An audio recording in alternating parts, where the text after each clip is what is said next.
Hi, everybody, and we've made it. Day 9 with Ms. Kim Carey from Intuitiview. She's here to enlighten us while we're lighting the candles. And Hello. Kim, you want to say hi, and then we're going to cut over to the candles. Hello, and thank you for having me, Nancy. I always like, I think I may have missed a one or two, but I love being part of the Nine Candles. I think it's such a special process and program, and thank you for doing it. Well, it took me a whole lot of gumption this time to do it again because the first time I really arranged it. So it really, the only thing was tech support has changed jobs and can't have any of my stuff on their computer.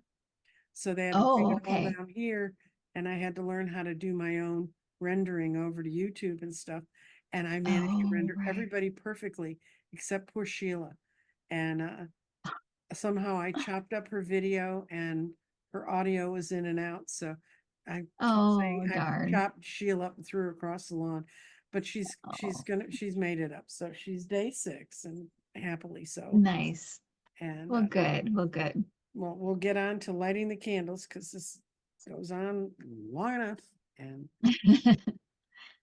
okay, here is the candles. If you haven't seen it before, you can go back. There's 9 other shows. There's an intro show with Danny Shea, so there's 9 other shows. And I'm going to do the meditation. In this sacred moment, we gather to honor the journey of becoming.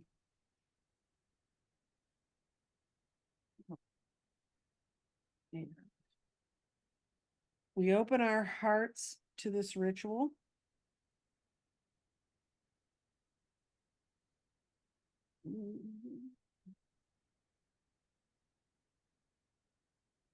If I can get the candle light. Um, we open our hearts to this ritual, welcoming the vast potential within each of us. This potential, seated in our very DNA, holds the blueprint of our growth and our transformation.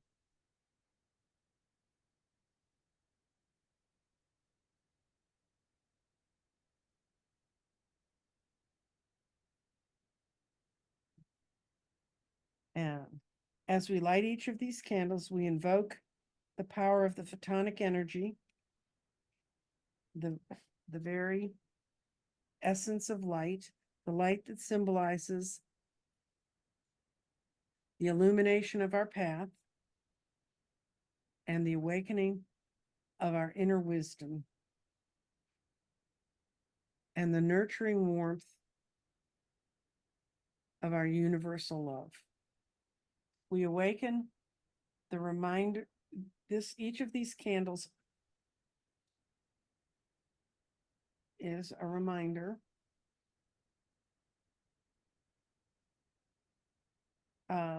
Each flicker is a reminder of the divine spark that exists within each and every one of us. All right, one more.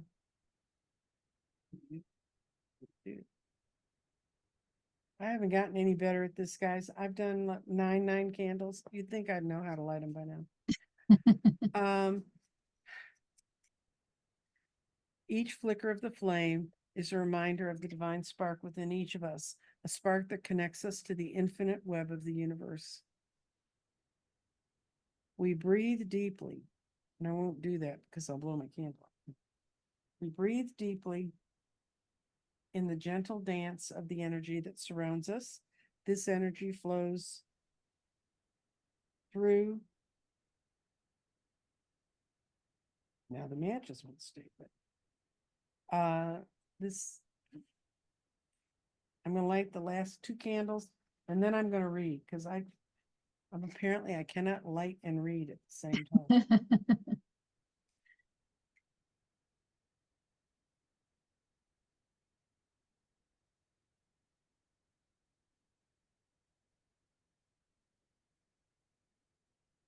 And here comes yours, candle 9.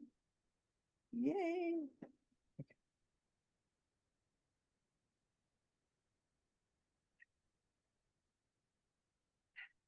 In this state of connection, we recognize that our individual journeys are part of a larger cosmic story. Our growth is not isolated, it's intertwined with the growth of all beings. We are strands of the great tapestry of the universe and the elementals, each connecting our unique essence to the whole. As we light these candles, we release any resistance or fear of change. We surrender to the flow of the becoming, trusting in the wisdom of our own DNA and the guiding light of the universe. We allow ourselves to expand, to evolve, to become to the fullest expression of our true selves. With each breath, we find the presence of the universe within us. We are not separate. We are one with the stars, the earth, and each other. We embrace the dance of energy, knowing that we are supported, loved, and guided in every step of our journey. We carry the light of these candles within us, a beacon of hope, of transformation. We step forward into our lives with renewed faith, open hearts, and a deep sense of connection to the universal web of being. May we always remember that we are part of something greater and that our journey of becoming is a sacred and beautiful dance with the universe. With that, we're going to come back to Miss Kim. One of the things that happened, Kim, was when I read the poem that this is based on about becoming, about the person who, not that the person that's in that poem, because it starts with them going, "Hey God," Mhm. I mean, but what the person was marshaling with is, I have all these things keep falling off, and I'm not sure what to do with it. And God said, let's sit there, see what happens. And what ultimately happens is God says, no, you're not falling apart. You're breaking through. You're finding the new essence of who you are and the world around you. And when I read it, I was thinking about different readers that I could invite in to come and speak. And I thought about your journey to learning how to work with the orbs. And, it's a new, of course, nothing in the universe is completely new, but it's a new Right. energetic way of looking at the world.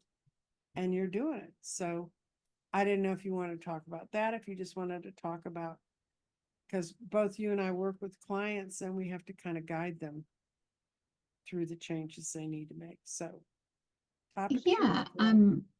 I didn't, sometimes, and I think that, well, a- when you talk about becoming, I think that, half of it is joyful and fun and following your bliss and things like that. And the other part is hard. It is the kind of things falling away, or even as you move through your spiritual journey, people may not relate to you in the way they used to. And so people fall away, and or things that you used to really like, they don't really, enjoy them as much anymore. Mm-hmm. They don't make sense anymore. And but working with the orbs, the whole thing has been a metamorphosis. It's been a becoming, Mm-hmm. because when I first started, it was like, oh, this is weird. Oh, this is interesting. This is kind of neat. And I really like this. And then the communication started. And then I treat it very much like a science experiment, because I'll ask the same questions over and over again and make sure it's not a fluke. And now I'm in a phase where this has been years now that I've been doing this, and now uh, they found ways to broaden or kind of give the communication more nuance by adding in colors, adding in sacred geometry is a thing I had to learn about, because they were starting to use sacred geometry to get more messages across. So the whole thing, Mm-hmm. it fits right in with this idea of becoming, because it certainly didn't start it's not where it is now. I could never have imagined where it would lead now, where I'm doing actual mediumship with orbs. Mm-hmm. Back when I just first saw my first one and just thought, oh, that's cool. That's Mm-hmm. neat. Um, it was a real process, and something I think that where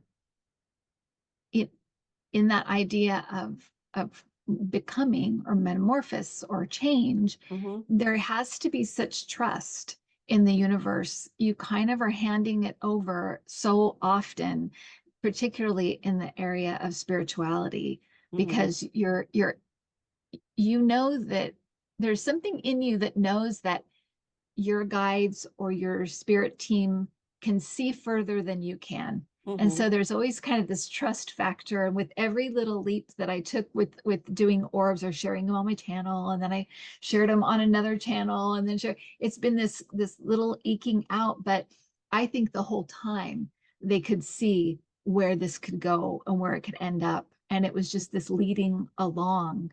And I had to change and shift with it. I had to get more comfortable. I had to learn a lot, Um, but the whole thing, I think, oh, they knew this the whole time. Mm-hmm. Oh, yeah. I'm the last to know.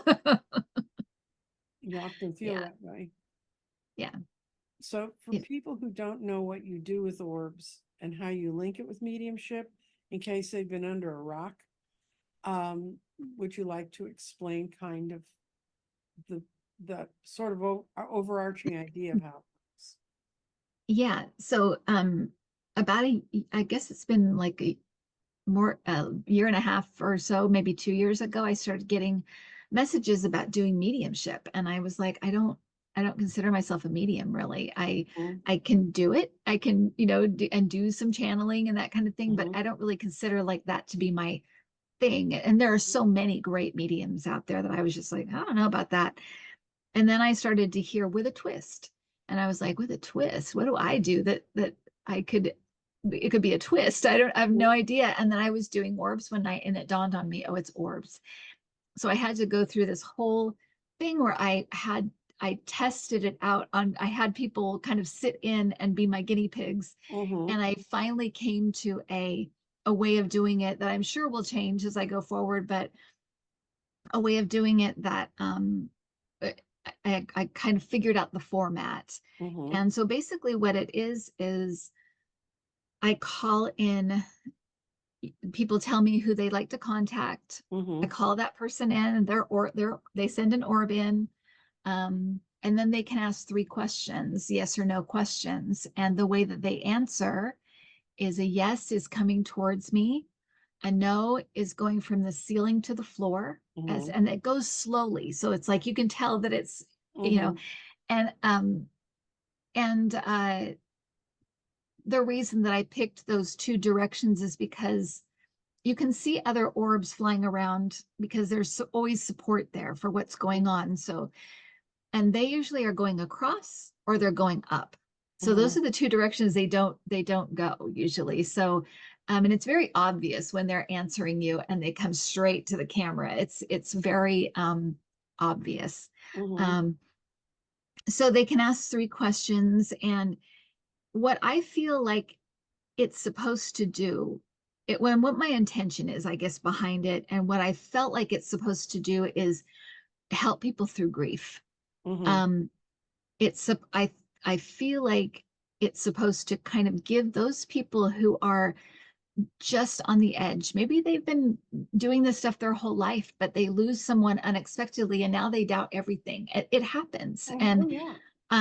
yeah, and so it gives them something physical that they can see, that they can know is there, because that's the rub, right? When you leave the physical body, you're at a different frequency. We're still physical. We're bound to these 5 senses, and if you're not in that frequency or working on your sensitivity, expanding those 5 senses into sixth sense and to other senses, you can't communicate. And so what this does is it just gives you the opportunity to see they're okay, they can hear me, Mm-hmm.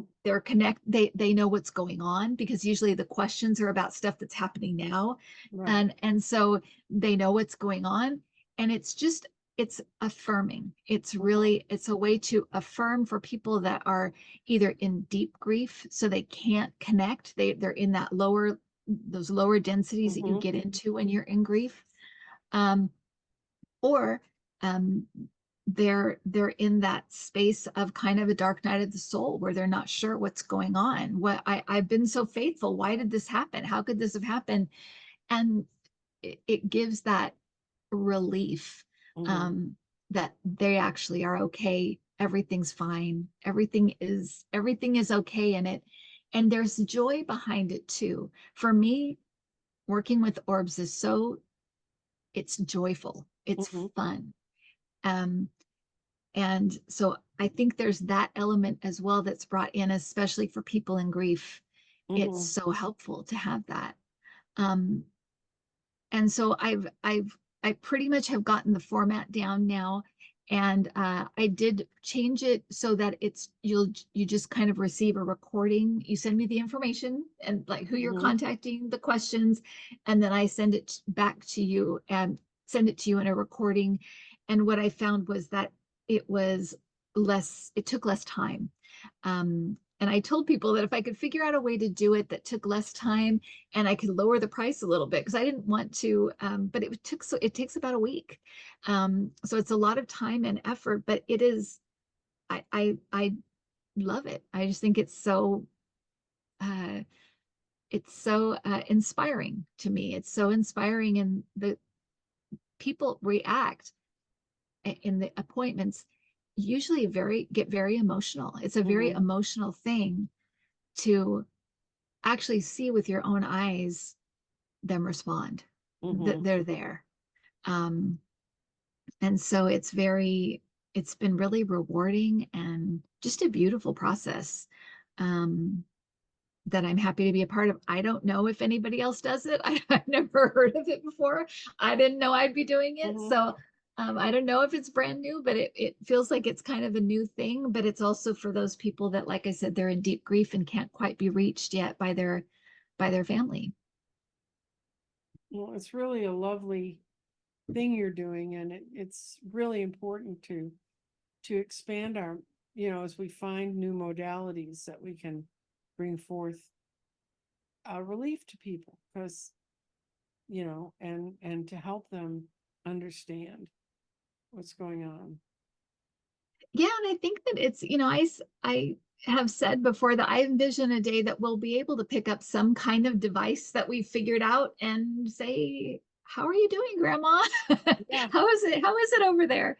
And we're getting there. We're getting there. Science is kind of meeting the spiritual. It's happening, and it's happening at a faster and faster click. Mhm. As we've talked about, kind of time is speeding up, and I don't think it's actual time, but it's everything happening within time seems to be just gaining Accelerating. speed and momentum, and it's pushing us to this shift in consciousness, this move to whatever you want to call it, but kind of a shift in the way that people uh, have kind of operated for thousands of years. It's shifting into this other area, and everything's kind of working towards that. And I think technology and all of the things happening that's one of them. The good and the bad, it's Mhm. all pushing us to that end. And it's an amazing, uh, inspiring time to be alive. It's scary. Oh yeah.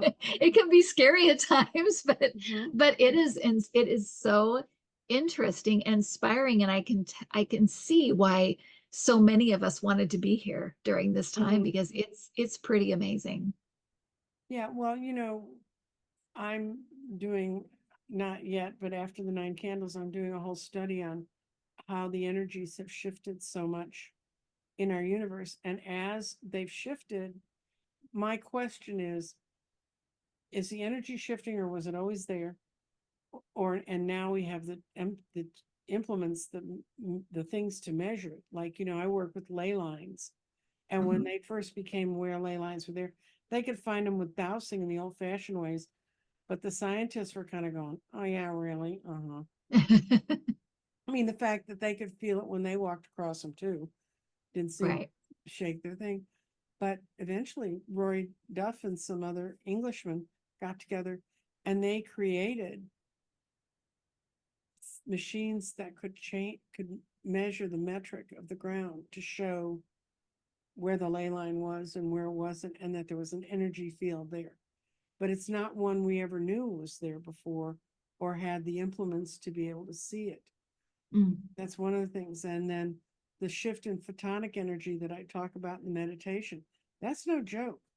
We rolled out of an area in the universe where we were protected. Our galaxy was shielded from a lot of the photonic energy that comes from the supernovas when they blow up, when stars break apart and reform. And that's the building blocks of what we're all made from.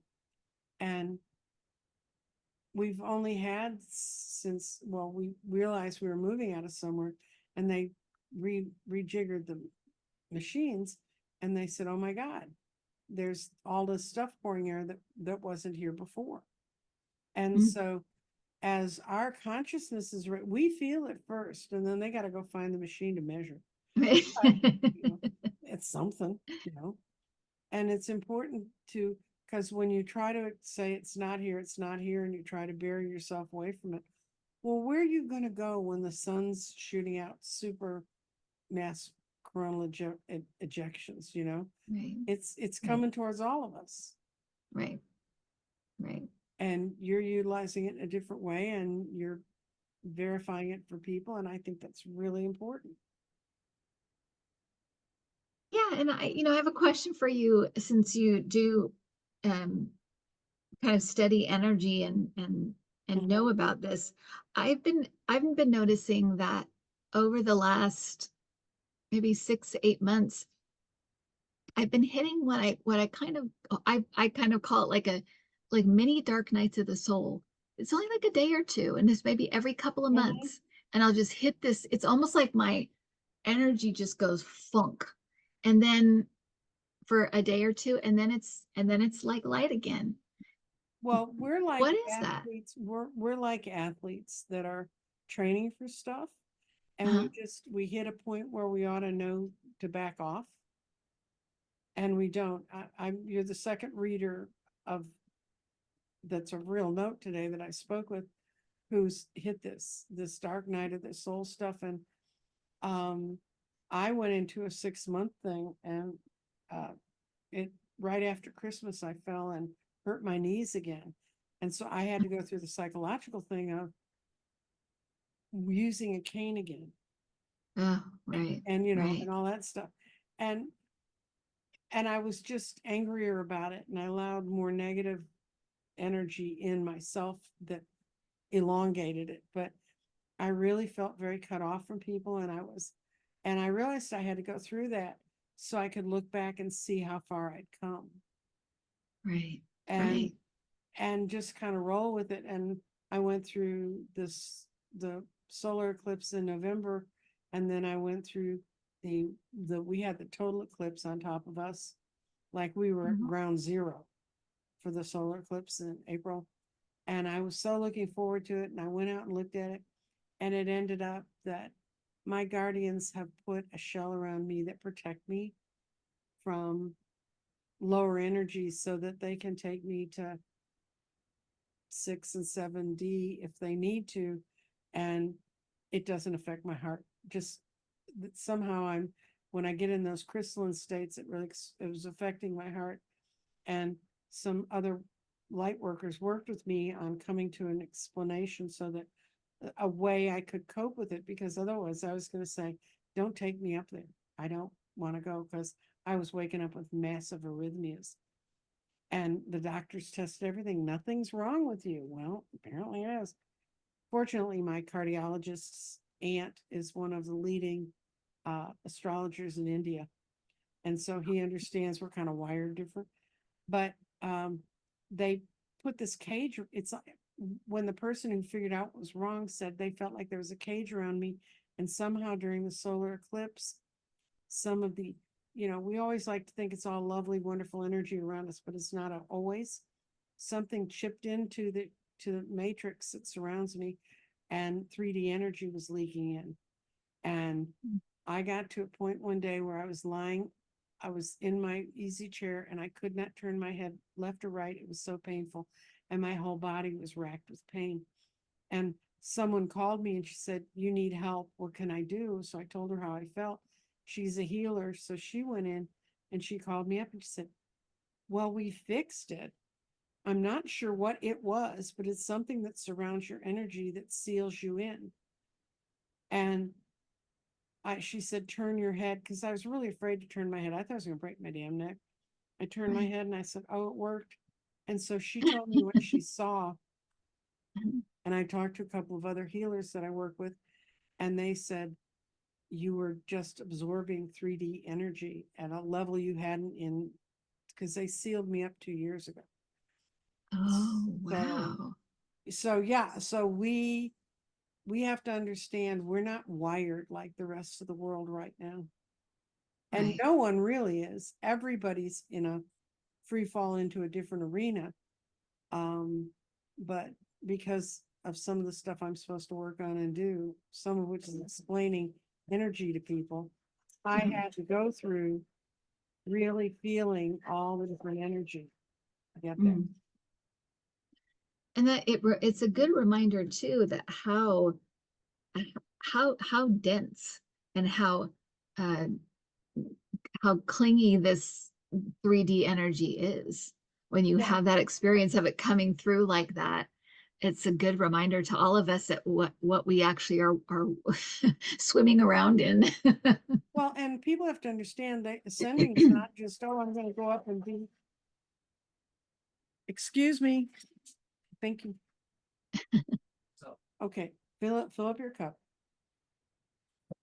Anyway, I live in a house with my family, so that's Mhm. not the lower energies coming to disturb us. It's No, no, no. uh Wanting a drink of water or yeah, something. it's they just want their water. Um, the thing is that we have to understand that gliding around through all these energies, you need to know, you need to become self-aware, like you are with your orbs, and you learn how to gently bring them in, and then how, and dealing with energy coming from other levels, it sort of messes up our chakras. And one of the things I was told by someone was, when you get up and you stay up in 7D too long, your heart chakra actually shifts positions with your root chakra. And if you come back into our world too quickly, your your body doesn't have a chance to catch up. That was what was happening to my heart. It Oh, wow. so um and what I learned to do is just take it really slow and just not push anything. I mean, I Right. love doing what I'm doing and I'm not going to stop doing it till I absolutely have to. But I think everybody, if you haven't found some good protection rituals for pull around yourself, whether it's the violet flame, whether it's saging around yourself, those are all come out of the 3D. Violet flame doesn't, it comes from the ascension, but we need to learn how to do those things. And I Right. think sometimes we just do them innately when we work with the stuff long enough, but you can still, yeah, I went in one of my 9 candles, you'll see where, where it's, the part in the thing that says we're letting stuff go, letting it fall off us.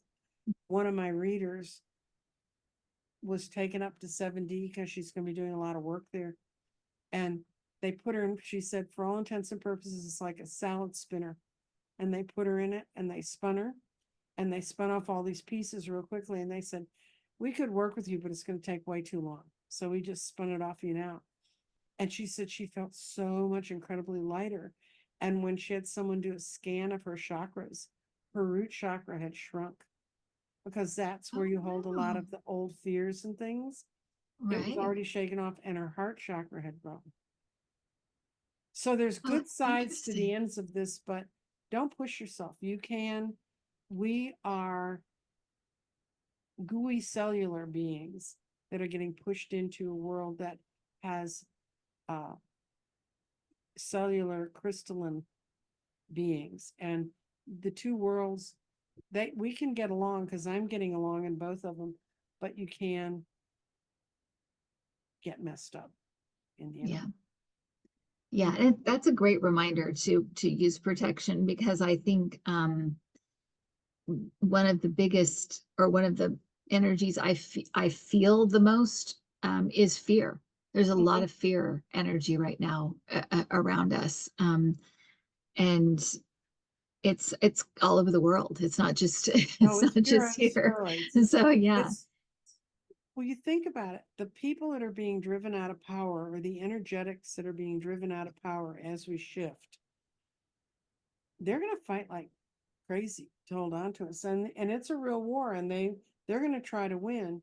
And they're, if we're not diligent, and if we don't try to be to do the best we can with it, we'll surrender it whether we wanted to or not.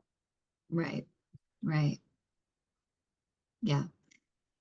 So that's, yeah, that's a great I'll be enacting just, I think, a more, because I always do a protective prayer when I work, right before I work, Mhm. but I don't do it all the time, and if I'm not working, if I'm doing something. But I think that's a great reminder that these energies aren't letting up at this point. They're kind of just all around us all the time, and it's a good idea to just bundle up. Yeah, and I did a Halloween party for this guy, and I knew the building I was going into was haunted because I'd run a political campaign out of there, and I'd seen things, so I knew there was pools of negative energy in the building. Um, and I went and did his party, and I was supposed to work from 7 to midnight, and I worked from 7. No, I got there at 6, and people were already lined up to be read, and I worked from 6 until 1:30. And then, he offered to walk me down to the elevator, because it's a big, huge, old warehouse building that's beautiful condos. But and I was walking down the hallway, and I heard footsteps behind me, and I thought, oh, he decided to follow me, and I turned around. He wasn't there. So Gosh. I hustled my bustle down to the elevator. And right before I got to the elevator, I had on a very stylish witch's hat. I've never worn another witch's hat since, by the way. And I heard this plunk of water. And it was one of those old buildings that had the open pipes and things. So I thought Uh-huh. something had come from up there. So I got on the elevator, and I whipped the hat off and looked at it, and there was no water on it. So thank God I did not take the hat into my own house. So when I got home, I just threw it in the back seat. And um, that night I got visited by those demons that they have on the Travel Channel shows, the guy with and the and I thought, well, it was just a dream, because and this had to be one hell of a demon, because at that point in my bedroom, I had a wall of crosses. And I woke up the next morning, and I was going to work to read at Dolly's, and I had my little glass of iced tea, and I was at the elevator, and I looked down on my arm, and there were big handprints Oh my on that gosh. arm. And when the door opened, as soon as I saw the handprints, the door opened, and it pushed me into the elevator and spilled the tea. And this one man, oh, you said, oh, you stumbled. Oh, he said, I'll find someone downstairs who can mop this up. And I was like, and I got to Gretchen's, and I told her what had happened. And she said, what got plunked?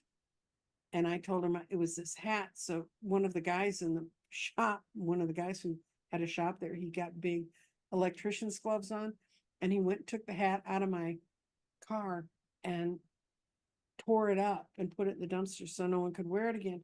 And then I called my daughter, and I said, hey, Casey, you know where the sage is? She saged the whole place, under every cabinet, under everything, every shower, every corner in the place. And she said she could feel it leaving. It Oh, wasn't I there for see. her, but she could feel it leaving. And when I came home, she was standing there. She goes, what the hell did you let in here? So, and I've been doing this since I was 12. That's the first time I ever ran into anything that direct that affected me. Right, But right. since then, I've really, you know, I'll see readers tell people, oh, just go do some remote viewing. No, you don't know when you remotely send your energy out there what you're going to bring back, Right. unless you do it in a way you feel that you know to protect yourself. Right. Right. Well, isn't Yeah, this it's a such a lovely great, with our lovely 9 candles on becoming? Well, we're discussing what we don't want to become. yeah. But I think but it is those, but it is those kind of, I think even those types of experiences, right? They really do teach us something that we didn't know before, Right. or that we need to take heed in, or we need to figure out, or take precautions for. It's all it it's it's multi-leveled, and I think it's or multi-layered, and I I think did go back to that building. He had another, this is all pre-COVID. I did go back to the building, had a big Christmas party, and I carried a bottle of spritzer spray of holy water. And I sprayed all the way down and this one guy said, what are you doing? And I said, this place is haunted. And matter of fact, my friends went to calling. Michael's a lovely man. He doesn't live there anymore, but he heard one of my friends refer to him as Ghosty Guy. And he goes, I didn't put that on you. I said, no, I know you didn't. You didn't. But he said he really had a person who come and cleanse out his whole space all the way down the hallway. And so anyway, well, speaking of which, one of my candles, the glass just broke on it. So I think it's telling Oh us it's time to no. leave. So we're going to leave. And thank you so much for being here, Kim. Thank you. Thank you, Nancy. It's always a pleasure. It's always such a treat to do this. So thank you I for know. asking me. Well, don't make it so long, girl. We got to get together. Something else I fun. won't. Okay, bye bye. Bye.